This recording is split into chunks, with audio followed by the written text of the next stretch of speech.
Basically the filters that change your whole face into Instagram face, this crazy phenomenon, which like makes you have the same face as everyone else that uses that filter, except of course you have your skin tone, your hair, and your outfit. Oh, didn't see you there. Hi, I'm Jax, and you're watching Painting with Jax. A one, a two, a 1, 2, 3, 4. Paint with Jax, paint with Jax. What? Paint with Jax, paint with Jax. Who? Abstract. Abstract. All right, I'm done with the exhibitions, the escapades. Hi, welcome back to my channel. It's still weird saying that, but yeah, I am so excited to just like hang out and like have a casual, non-crazy video today that like takes tons of days of research and like a lot of things to do. But yeah, I'm holding this like it's like a commercial or something. Oh my gosh, I'm like getting a little anxious because I don't want to f it up. Dude, you better not fuck it up. All I have here is my used painting palette. I'm not gonna clean it. I'm a little lazy. Brushes on brushes. I have my laptop here. I need a little tutorial. And then I have my acrylic paints. So let's get started.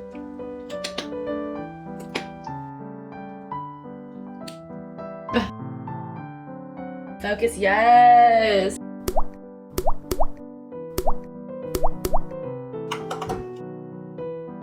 Ooh, okay, I'm gonna do it. I don't know why it just takes me so. You know what? Let's just do it. Bye. I did it. Okay. All right. It's done. It's done. Right before I started filming this video, I went to take a photo of myself, as one does when one is feeling cute but might delete later. I was on Instagram and I guess you guys can't even see me do it. Here, maybe I'll try to do it.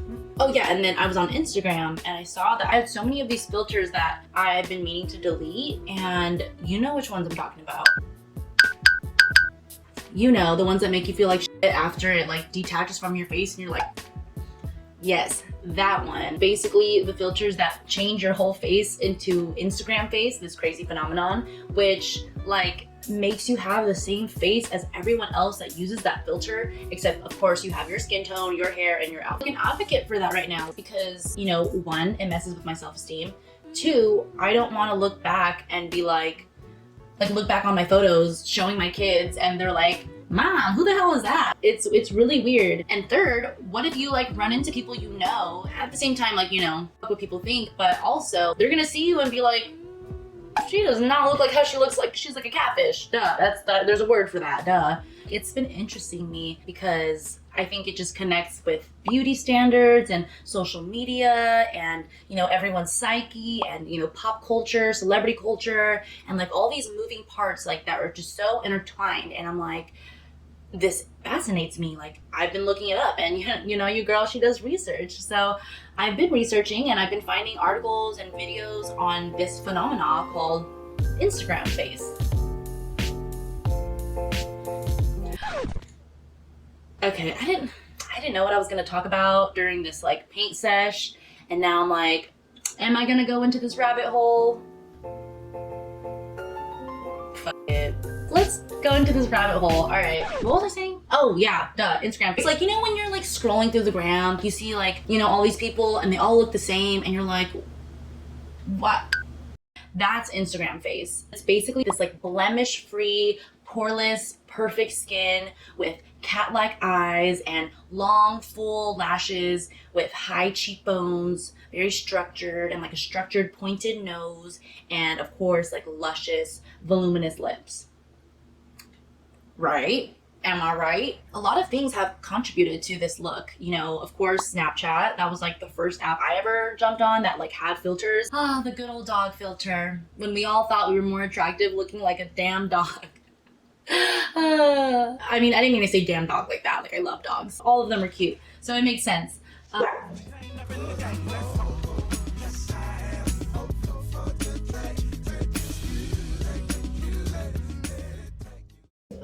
But yeah, so what contributed to this look is Snapchat filters, Instagram filters, like any type of social media, and then like lip fillers, any different kinds of fillers, different procedures, like these non-invasive procedures called tweakments, and then of course surgical procedures. Our beauty standards from here and the past has been very Eurocentric. And now it's crazy to see how things have evolved. Okay, like to put it in a better context, I was reading this article. The author, she was saying that this new age of Instagram face is basically a white face, but racially ambiguous.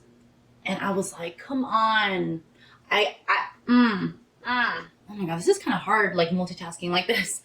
So, like with the rise of social media, it's basically algorithm driven. It's trying to retain the audience's attention. So what gets the most likes, what gets the most views, how long people look at something, it all like feeds the algorithm engine. And basically this Instagram face is like a sum of all the greatest hits. And the basis of the article was talking about how social media, Instagram, Facetune, fillers, plastic surgery has all created this single cyborgian look. And I was like, cyborgian, like yes, like it looks like so perfect and unattainable and unrealistic. And I don't know. I mean, there are people that have that face, but I mean, I think more people are like getting this face through these tweakments, and it's tricking people's eyes because, you know, not everyone posts their photo with a disclaimer saying, hey, I have lip filler. Hey, I had jaw correction. Hey, I have fillers in my cheekbones. Like no one really is out and about saying that. So I feel like as a society, we see that, oh, that looks like natural. Like, oh, people have that face. Like, fuck, like what's wrong with me? I'm ugly. Like,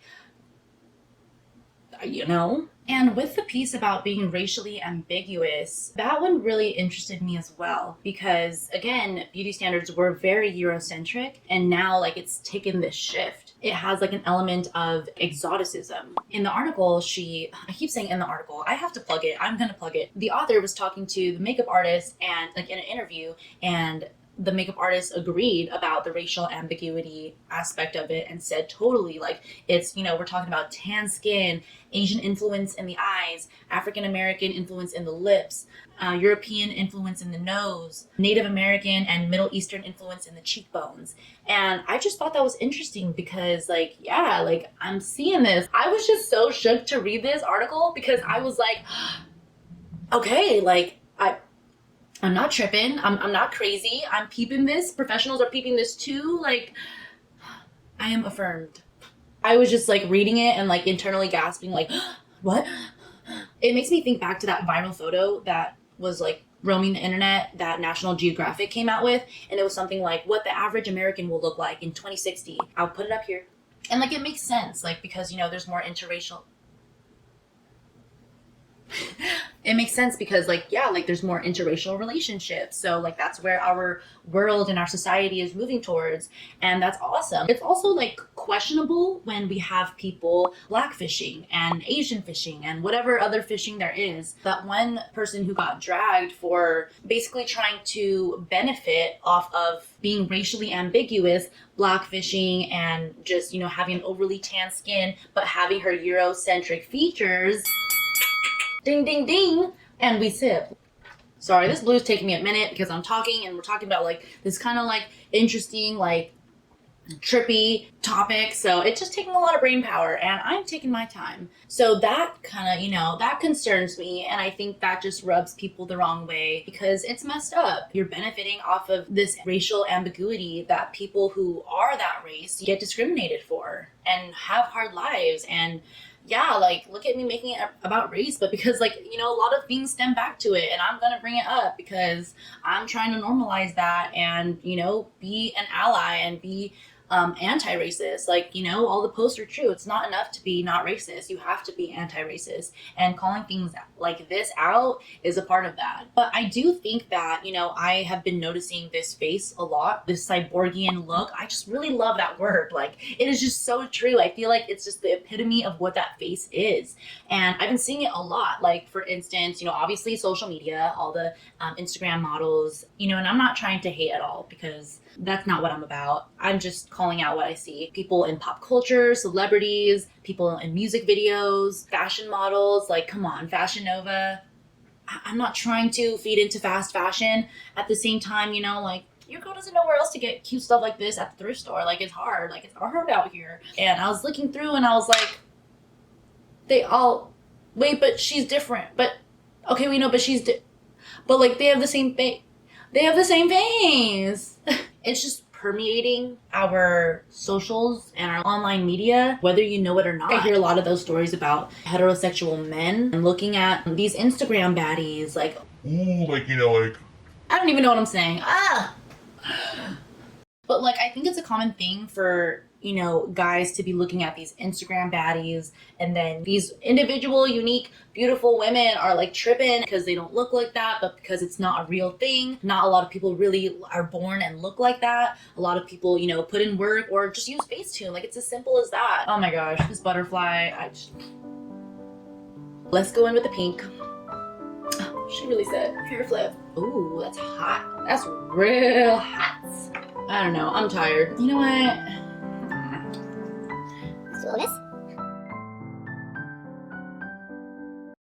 In my research, I found that a lot of people used to go in, talk to a surgeon, and say, here's celebrity, I want that nose, I want that cheekbone, jawline, whatever. And now it's kind of changed to where people are bringing in a picture of themselves, but with a filter on. And like, it's just, I don't know, it's just crazy. I'm really not one hating on procedures of any sort, whether it's surgery or not. Do you? I really support that. If you feel like that's going to enrich your life, or more so like give you confidence and enhance yourself, I think that's like a key word. To each their own. I just think that when that is the base of your confidence and your self-esteem and your self-worth ride only on your exterior, like, that really saddens me. Like, I understand, like, I know what it's like to wake up and look in the mirror every day and have your insecurities of whatever feature it is and just think one day, like, yeah, I'm gonna get surgery and this is gonna happen. But that was more so when I was a kid, and now I find my self-esteem in other places. And if I were to get that in the future, or I mean, like, just speaking for anyone, like, that's fine. I just think that working from the inside first and make sure that's grounded, and that anything exterior is just extra, go for it. Yeah, I mean, that's just, I guess, my piece on that. Ooh, update check. Oh my gosh, I can't even imagine what it's like to be a kid, like growing up with all these social medias and all these applications. It trips me out because we have like apps like TikTok where they are creating these new filters, and people are creating these trends to basically make it a test to see whether one is attractive or not. Like that symmetrical one where like you see like how uneven your face is and it goes poof, poof, poof, poof, poof, which I know one side of my face is larger than the other side. They said something like when you sleep on one side, it can kind of push your face in. I digress. That's just too much. Who is to say that someone with perfect symmetry is more attractive? Like, I think that was just like a scientific thing, and I really don't know. Don't quote me. This is not a formal video on this topic. I'm just talking my inner dialogue to you. Don't you feel lucky? But yeah, it's like, what happened to individuality? What happened to being unique? And I just think that that's so beautiful. And I've really been embracing more of that within myself. And I think not using those filters help a lot. Circling back to the beginning of this conversation, with the cyborgian look, what are we going to look like in the future? You know, like, are we going to look like all these freakish aliens that look like this? I'm gonna go hair dry this and then put in the black. Transition. Are we gonna do a cool transition? Ooh, and we are back. Yes, transition. That is the ugliest effing skirt I've ever seen. And cute time lapse. But I think where this can get harmful, problematic, is that there's a lot of young people and a lot of kids that are on social media now. And so when they are growing up with this advanced beauty standard of being so quote unquote exotic, it can drive them to really wanting to get plastic surgery at a young age. We've seen it where these kids are like, okay, I'm not gonna say we've seen it. I don't have receipts right now, so I'm just gonna vaguely say that I think, and I've also heard of kids wanting to get plastic surgery at a young age and even trying to figure out what they can do behind their parents' back, or maybe going to a different country, and it's just all sorts of craziness. And time lapse over. I don't know if that was corny, but I might just keep it. Beauty is subjective. It really is. You know, what one person might think is so gorgeous and beautiful, another person may think it's ugly. And, you know, that's fine. Like, that's the beauty.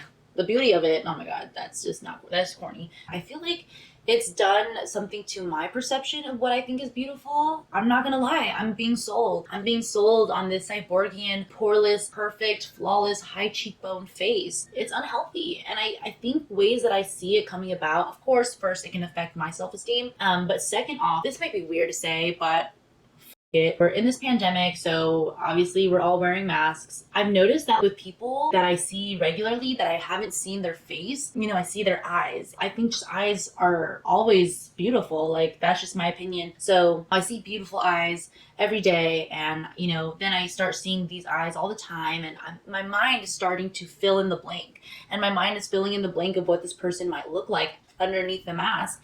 And I think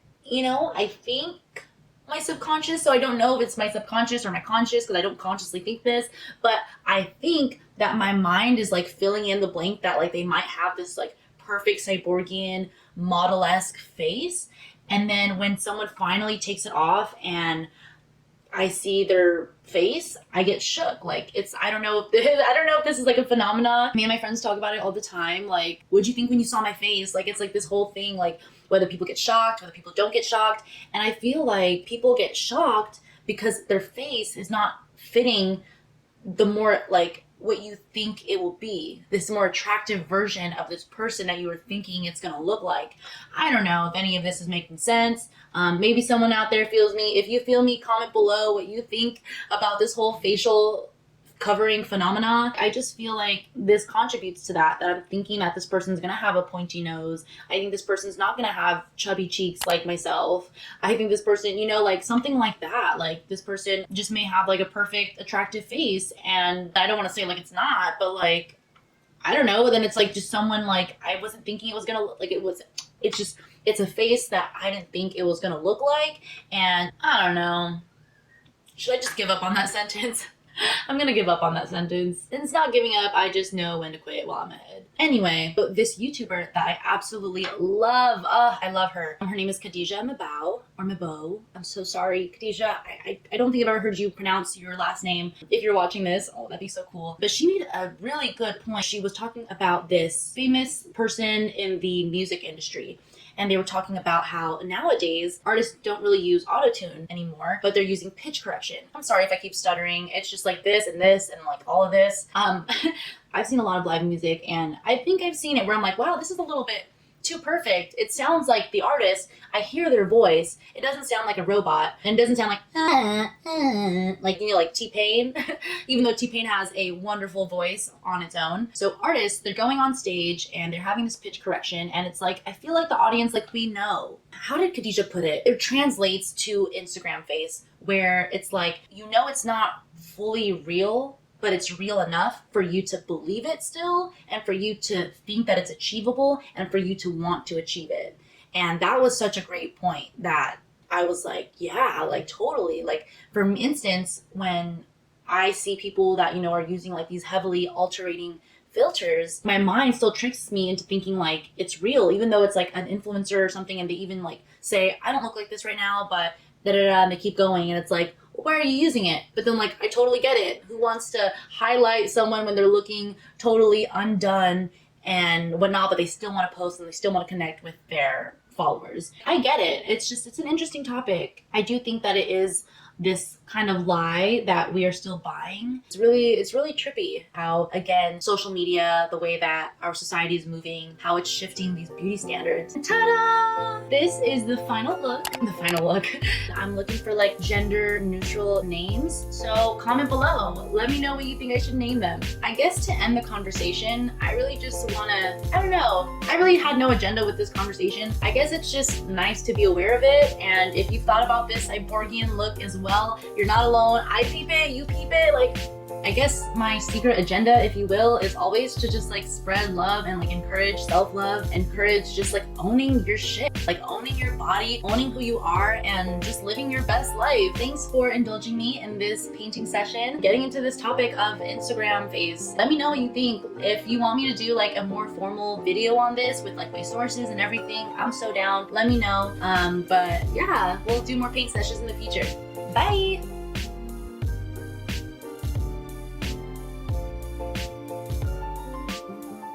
All right, then we're gonna get some hot pink because we're hot. Yes, we're pink and we're hot and we know it, and we're gonna show it. I'm so like cringy sometimes. Yeah. Outline her body, yaddy yaddy. We're painting a butterfly. So let's paint this butterfly before I keep talking, and then like 30 minutes go by, and then my camera wants to say beep, beep, beep, beep, beep, beep. I'm dead because you want to keep talking. All right. What's up? Hi. I don't know how to be normal. Oh my god. Okay, how do I be normal? Hi.